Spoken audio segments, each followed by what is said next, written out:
Definition of a titration. Titration is when you add a solution of a known concentration, which is also known as a titrate, to the solution of an unknown concentration, which is also known as the analyte, to obtain the unknown concentration. Today, our titrate is potassium hydrogen phthalates, and our analyte is sodium hydroxide.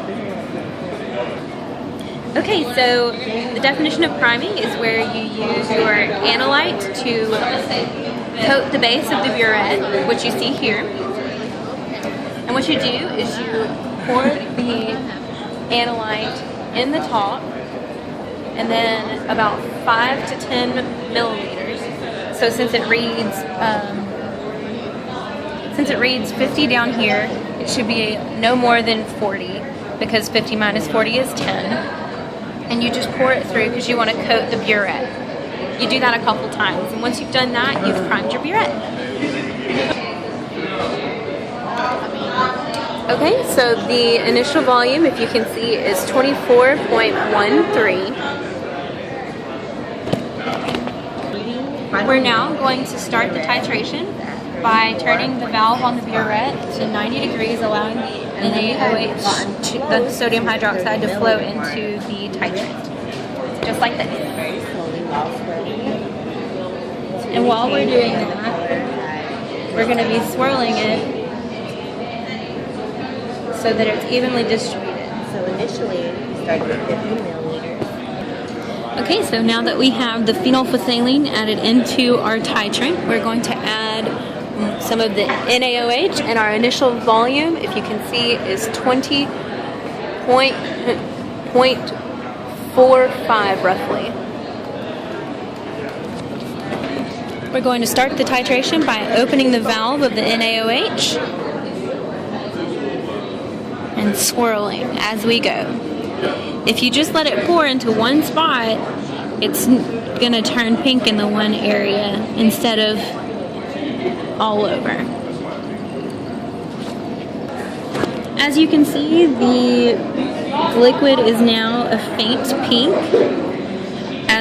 against the white paper, and our final volume is 47.67. Now we're about to do titration between sodium hydroxide and the soda that we heated to evaporate the carbonation that is in it.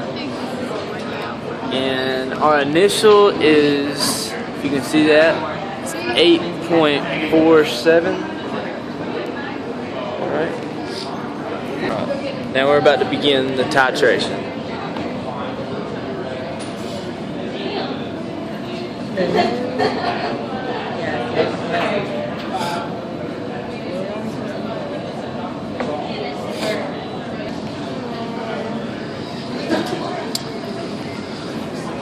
Now I'm stirring, waiting for the color to change.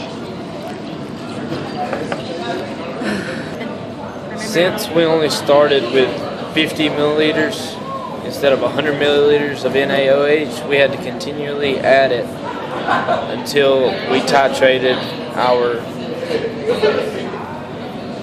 the soda. And the final amounts of milliliters we had to use was 101.62, and the final amount of NaOH that is left is roughly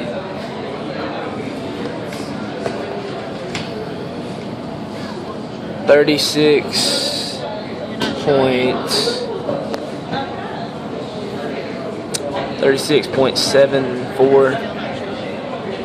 Huh?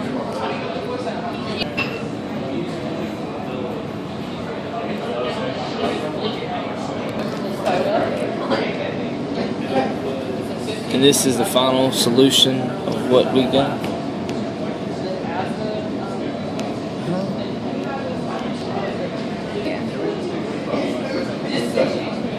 These are the final calculations that we came up with.